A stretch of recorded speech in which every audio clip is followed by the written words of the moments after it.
अरे तोते भैया, मैं क्या कहती हूँ, हम दोनों मिलकर कोई बिजनेस करते हैं। इससे हम दोनों का फायदा होगा। अरे चिड़िया बहन, पर हम दोनों ऐसा कौन सा बिजनेस करेंगे जिससे हम दोनों को फायदा हो। वैसे भी बिजनेस करना कोई आसान काम नहीं होता है। इसमें हम दोनों को बहुत ही ज़्यादा मेहनत करनी होगी।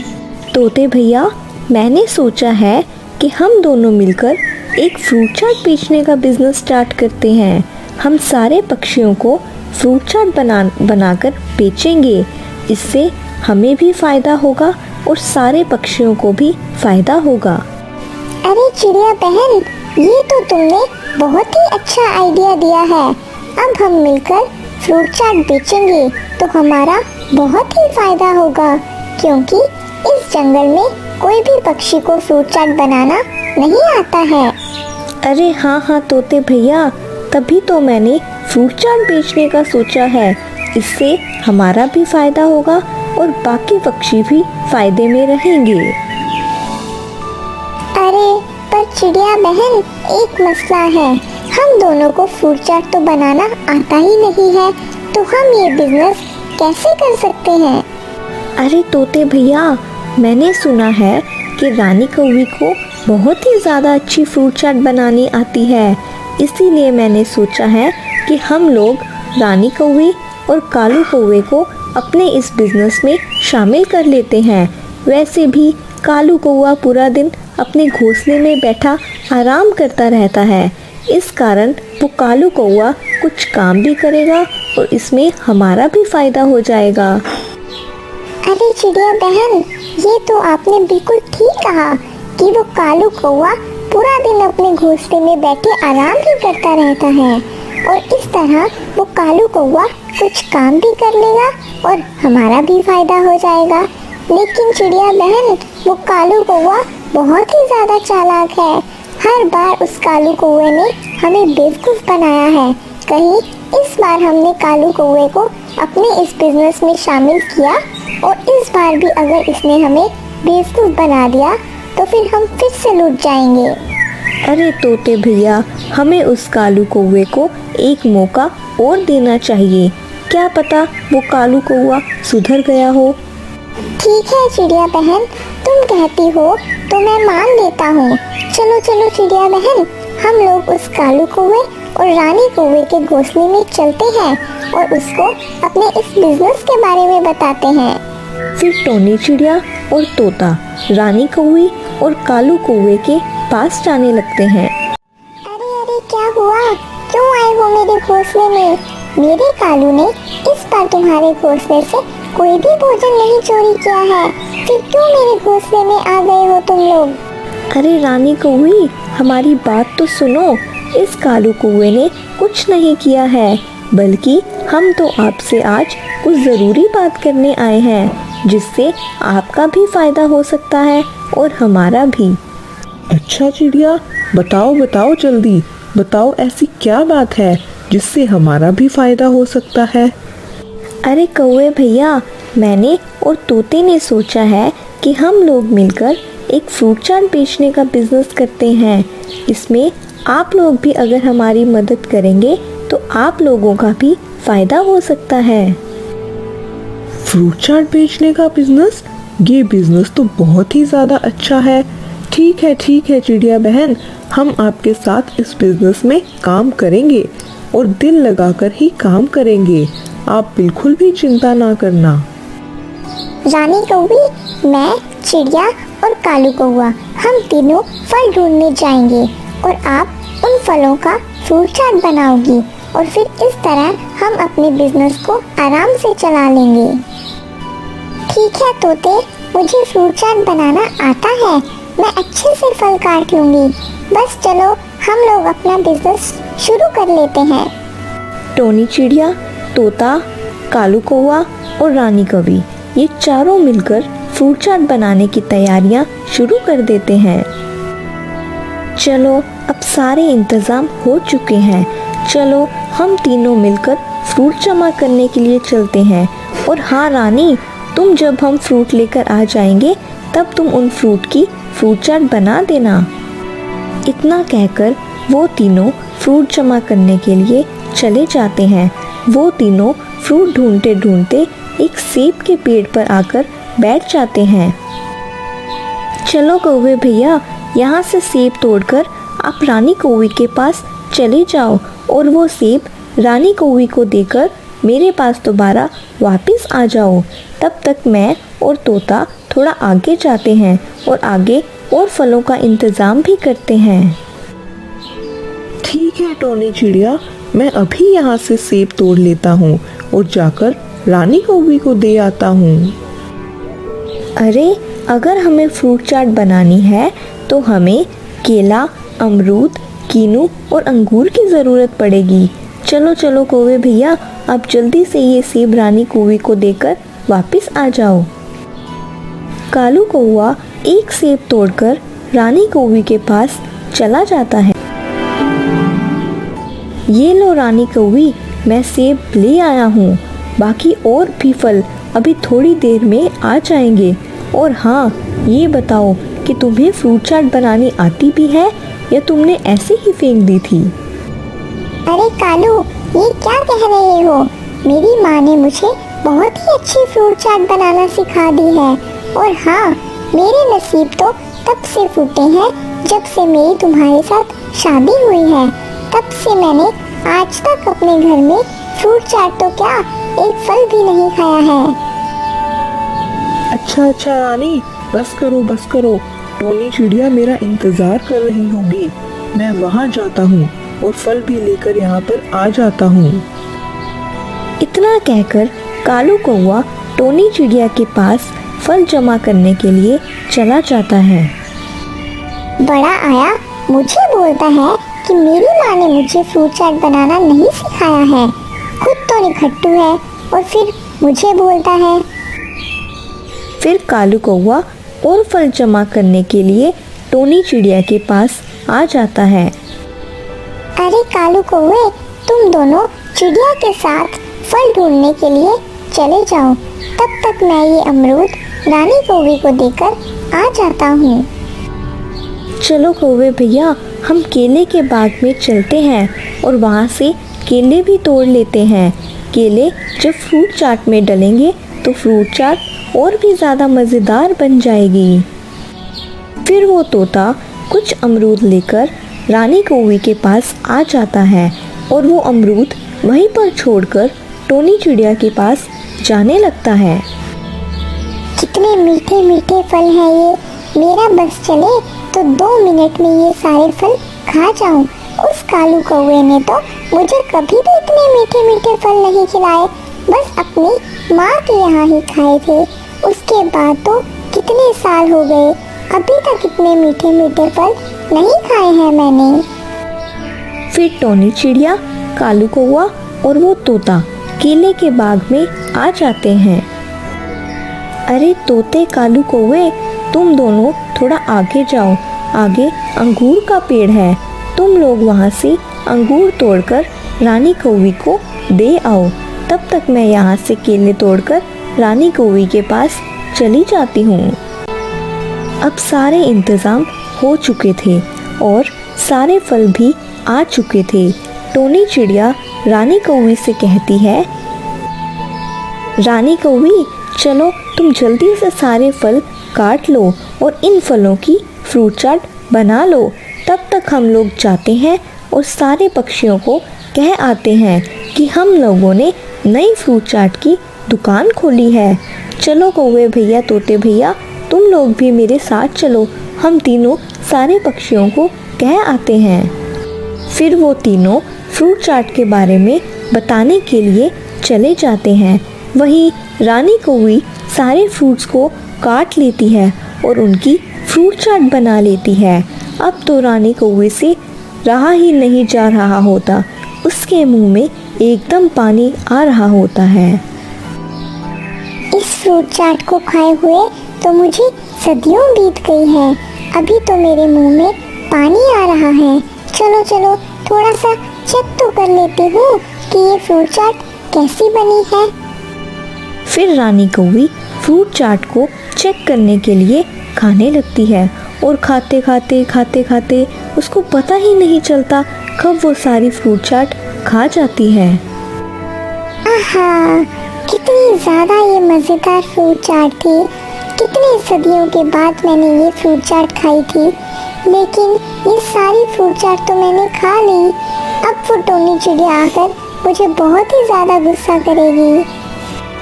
फिर टोनी चिड़िया कुछ पक्षियों को लेकर वहाँ पर आ जाती है। टोनी चिड़िया देखती है कि वहाँ पर ना तो फ्रूट होते हैं और ना ही फ्रूट चाट। अरे रानी कौवी, फ्रूट कहाँ पर गए? तुमने तो अभी तक फ्रूट चाट बनाई ही नहीं है। देखो, मैं पक्षियों को लेकर आ गई हूँ, बताओ फ्रूट चाट कहाँ पर गई? अरे हाँ रानी कौवी, कहाँ पर गई फ्रूट चाट? मेरे को तो यहाँ पर कोई फल भी नहीं दिख रहा। हाँ रानी कौवी, बताओ कहाँ पर गई फ्रूट चाट? अरे रानी कौवी, मुझे तुम्हारी शक्ल देखकर ऐसा क्यों लग रहा है कि सारी फ्रूट चाट तुम चट कर गई हो? अरे कालू, इसमें मेरी कोई भी गलती नहीं है। मैंने तो फ्रूट चाट बना ली थी। जब मैंने फ्रूट चाट थोड़ी सी चेक करी तो वो फ्रूट चाट इतनी ज़्यादा मज़ेदार थी कि मैं अपने आप को रोक ना सकी और मैं झट से सारी फ्रूट चाट खा गई। अरे देखा चिड़िया बहन, मैंने नहीं कहा था कि हमें इस कालू कौवे के साथ कोई भी बिजनेस नहीं करना चाहिए। ये हर बार हमें धोखा दे देता है। टोनी चिड़िया तो बेचारी कुछ कह ही नहीं पाती और वो कालू कौवा बेचारा शर्मिंदा हो जाता है और अपनी बीवी रानी कौवी को लेकर वहाँ से चला। मैं क्या कहती हूँ तुम्हें, तुम पूरा दिन आराम करती रहती हो, मेरे साथ ज़रा काम में हाथ बटा लिया करो। आज मैं हूँ, कल मैं नहीं होगी तो तुम क्या करोगी? इसीलिए मैं तुम्हें समझाती रहती हूँ कि तुम मेरे साथ काम करती रहा करो। मैंने तो फैसला भी कर लिया है कि अब से मैं तुम्हारी शादी भी कर देती हूँ। ठीक है मम्मा, मैं अब से आपके साथ काम में हाथ बटाया करूँगी। लेकिन मम्मा, मैं अभी से शादी नहीं करना चाहती हूँ। मेरी अभी उम्र ही क्या हुई है? बेटा, तुम्हारी शादी की उम्र हो गई है, इसीलिए मैं तुम्हें कह रही हूँ तुम अभी शादी कर लो, वरना बाद में अच्छे रिश्ते नहीं आते हैं, फिर उम्र भी निकल जाती है। ठीक है मम्मा, जैसे आप कहोगी मैं उसमें राजी हूँ। आपकी मर्जी, आप जैसे मर्जी कर लो। ठीक है बेटा, फिर मैं तुम्हारे लिए कोई अच्छा रिश्ता तलाश करती हूँ और तुम्हारी शादी कर देती हूँ। फिर अगले दिन टोनी चिड़िया के घर पर उनके मामा जी रिश्ता लेकर आ जाते हैं और टोनी चिड़िया से कहते हैं, अरे आइए मामा जी, कैसे हैं आप लोग? अरे बेटा मानव, तुम बताओ तुम कैसे हो? चिड़िया आंटी, मैं बिल्कुल ठीक हूँ। आप लोग सुनाइए, आप कैसे हैं सब? बेटा टोनी, मैं तुम्हारे पास एक ज़रूरी काम से आया हूँ।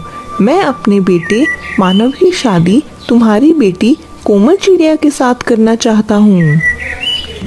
अरे वाह मामा जी, ये तो आपने बहुत ही अच्छी बात की है। वैसे भी मैं अपनी कोमल चिड़िया के लिए रिश्ता ढूंढ ही रही थी और आपका बेटा मानव, वो तो कितना ज़्यादा अच्छा है और कितना संस्कारी भी है।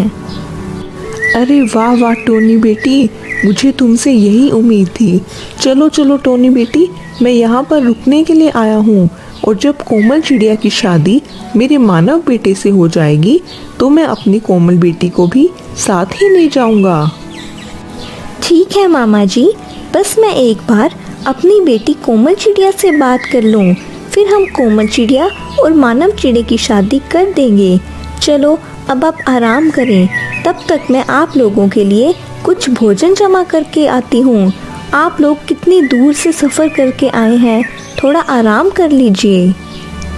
फिर टोनी चिड़िया भोजन जमा करने के लिए चली जाती है। कोमल बेटा, तुम यहाँ पर बैठी क्या कर रही हो? मैं तुम्हें कब से इधर उधर ढूंढ रही हूँ। बेटा, मुझे तुमसे एक ज़रूरी बात करनी है। हाँ हाँ मम्मा, आप बोलिए ना, मैं सुन रही हूँ, क्या बात है? कोमल बेटा, मेरे मामा जी आए हैं और मेरे मामा जी का एक बेटा मानव चिड़ा भी है और वो बहुत ही ज़्यादा अच्छा और संस्कारी है। मैं चाहती हूँ कि तुम मुझसे शादी कर लो। मम्मा, अगर आपको मानव चिड़ा अच्छा लगता है तो मुझे कोई भी दिक्कत नहीं है। मैं मानव चिड़े से शादी करने के लिए तैयार हूँ। अरे वाह कोमल बेटा, मुझे तुमसे यही उम्मीद थी। अब हम तुम्हारी और मानव चिड़े की जल्दी से शादी भी कर देंगे। चलो तुम यहीं बैठो, तब तक मैं अपने मामा जी के लिए भोजन ले जाती हूँ। मामा जी, मेरी बेटी कोमल चिड़िया आपके बेटे मानव चिड़े से शादी करने के लिए तैयार हो गई है। अब हम जल्दी से इन दोनों की शादी करा देते हैं। ठीक है टोनी बेटी, हम इन दोनों की शादी जल्दी से कर देंगे, लेकिन अभी तो शादी के लिए हमें काफ़ी सारे काम करने पड़ेंगे, जैसे कि सारे पक्षियों को शादी पर दावत के लिए बुलाना होगा और शादी के लिए काफ़ी सारा भोजन भी जमा करना होगा। मामा जी, आप बिल्कुल भी चिंता ना करें, मैं सारे पक्षियों को दावत दे आऊंगी। और हाँ, इस जंगल में सारे पक्षी बहुत ही ज़्यादा अच्छे हैं। वो मेरे साथ शादी के लिए भोजन ढूंढवाने में बहुत ही ज़्यादा मदद करेंगे। मामा जी, आप लोग ये सब बातें छोड़ें और जल्दी से भोजन खा लें। आप लोग कितनी दूर से आए हैं, आप लोगों को भूख भी लग रही होगी। फिर टोनी चिड़िया अपनी बेटी कोमल चिड़िया और मानव चिड़े की शादी की दावत सारे पक्षियों को दे रही होती है। तोते भैया, आप मेरी बेटी कोमल चिड़िया की शादी में आइएगा। मैंने उसकी शादी अपने मामा जी के बेटे मानव चिड़े के साथ तय कर दी है। अरे वाह वाह चिड़िया बहन, हम तो सालों से आपकी बेटी कोमल चिड़िया की शादी का इंतजार कर रहे थे। आखिर वो दिन आ ही गया। हम आपकी बेटी की शादी में जरूर आएंगे। चिड़िया बहन, शादी में तो भोजन की काफी ज्यादा जरूरत पड़ेगी। आप बिल्कुल भी चिंता ना करना, हम सारे पक्षी मिलकर आपके साथ भोजन ढूंढवाएंगे। तो ठीक है तोते भैया, कल हम सारे पक्षी मिलकर एक साथ चलेंगे और शादी के लिए भोजन जमा करेंगे। फिर टोनी चिड़िया कालू कौवे को शादी की दावत देने के लिए चली जाती है। कौवे भैया, रानी कौवी, मैं आपसे एक बात करने आई हूँ। मैं अपनी कोमल चिड़िया की शादी अपने मामा जी के बेटे के साथ कर रही हूँ। आप लोगों को मेरी बेटी कोमल चिड़िया की शादी में ज़रूर आना है। और हाँ, कल सुबह सारे पक्षी एक साथ मिलकर भोजन ढूंढने के लिए जाएंगे। आप लोग भी कल भोजन ढूंढने के लिए आ जाइएगा। अरे, हमने आज तक अपने लिए कभी भी भोजन नहीं जमा किया और हम इस टोनी चिड़िया की बेटी की शादी के लिए भोजन नहीं जमा कर सकते हैं। मैं कोई इस टोनी चिड़िया से बहाना बना देता हूँ। टोनी चिड़िया, हम दोनों को माफ़ कर दो। कल हम दोनों तुम्हारे साथ नहीं दाना जमा करने जा सकते। कल रानी की माँ ने हम दोनों की दावत रखी है, इसीलिए हम दोनों को वहाँ पर जाना पड़ेगा। कोई बात नहीं कौवे भैया, आप माफ़ी मत मांगिए, इसमें आपकी कोई गलती नहीं है। हम सारे पक्षी मिलकर भोजन जमा कर लेंगे। ठीक है, चलो अब मैं चलती हूँ। फिर टोनी चिड़िया वहाँ से चली जाती है। कालू, इस टोनी चिड़िया की बात सुनकर तो मेरे दिमाग में एक शैतानी आइडिया आ गया है। रानी, कब तुम्हारे दिमाग में शैतानी आइडिया नहीं आता है? हर वक्त तो तुम्हारे दिमाग में शैतानी आइडिया भरा ही होता है। अच्छा बताओ, क्या शैतानी आइडिया आया है तुम्हें? कालू, शादी के लिए सारे पक्षी बहुत सारा भोजन जमा करेंगे। अगर हम लोग शादी के दिन वो सारा भोजन चुरा लें तो हमारे मजे आ सकते हैं। रानी, ये क्या कह रही हो? अगर हमने शादी के दिन वो सारा भोजन चोरी कर लिया तो इस तरह वो बेचारी टोनी चिड़िया की तो इज्जत खाक में मिल जाएगी। अरे मेरे भोले कालू, मैं यही तो चाहती हूँ कि उस टोनी चिड़िया की इज्जत खाक में मिला दूँ। वो हर जगह आपको बुरा बनाती है। अब देखो, शादी के दिन मैं उसको कैसे नीचा दिखाती हूँ। देख लो रानी, बाद में पकड़े जाने के बाद मुझे मत कहना कि इसमें सारा कसूर मेरा है। अरे कालू, नहीं कहूँगी तुम्हें कुछ। बस जैसे जैसे मैं तुम्हें कहूँ वैसे ही करते जाना, और फिर हम सारा भोजन उस दिन चुरा लेंगे। फिर रानी कौवी अपना आइडिया उस कालू कौवे को बताने लगती है।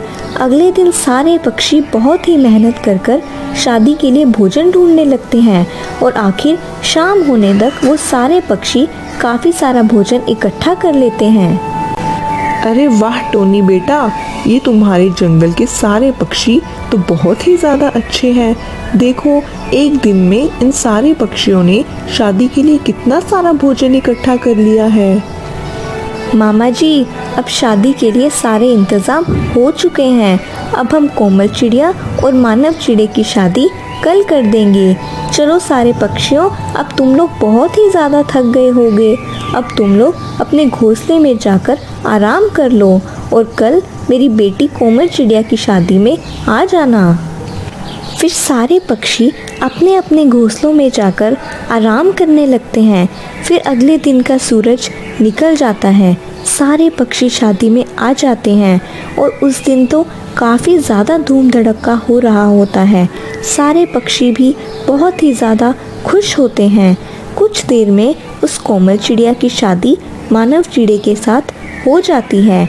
कोमल चिड़िया बहुत ही ज़्यादा खुश हो जाती है। अरे चिड़िया बहन, मैं ज़रा अपने घोंसले में अंडों को देखकर आता हूँ, तब तक आप लोग मज़ा करो। ठीक है तोते भैया, पर जल्दी आ जाइएगा, अब बस भोजन लगने ही वाला है। इतना कहकर वो तोता अपने घोंसले में चला जाता है। कालू, अब भोजन लगने ही वाला है। भोजन लगे इससे पहले हमें सारा भोजन चुरा लेना चाहिए। चलो, जैसे मैंने तुम्हें कहा था वैसे करो जाकर। फिर कालू कौवा प्लान के मुताबिक सारे पक्षियों के पास आता है और वहाँ पर बेहोश होने का नाटक करने लगता है। अरे अरे, देखो देखो, इस कालू कौवे को क्या हो रहा है? ये ऐसे ज़मीन पर क्यों लेट गया है?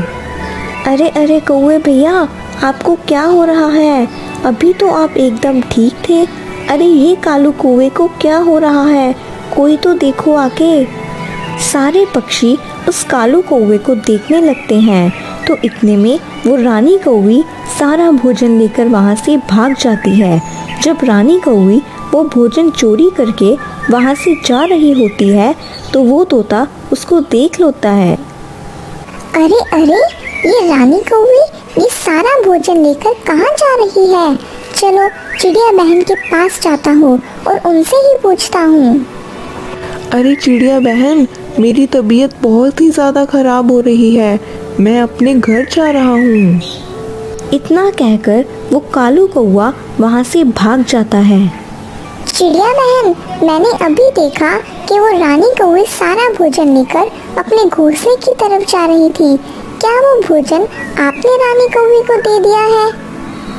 अरे नहीं नहीं तोते भैया, मैंने तो उस रानी कौवे को कोई भोजन नहीं दिया है। अब समझ में आया कि वो कालू कौवा नाटक कर रहा था और पीछे से वो रानी कौवी सारा भोजन चुरा कर भाग गई। अरे रानी कौवी, तुम लोग कभी भी नहीं सुधरोगे। तुम लोगों ने इस बार भी शादी में सारा भोजन चोरी कर लिया। चलो सारे पक्षियों, हम लोग ये सारा भोजन लेकर वापस चलते हैं। और हाँ, अब से तुम लोगों की यही सज़ा है कि तुम लोग इस शादी का भोजन नहीं खाओगे और भूखे ही रहोगे। फिर सारे पक्षी वहाँ से भोजन लेकर चले जाते हैं और कालू कौवा और रानी कौवी बहुत ही ज़्यादा शर्मिंदा हो जाते हैं और उस दिन भूखे ही रहते हैं। अगर आपको हमारी स्टोरी अच्छी लगी तो चैनल को सब्सक्राइब करना मत भूलिएगा।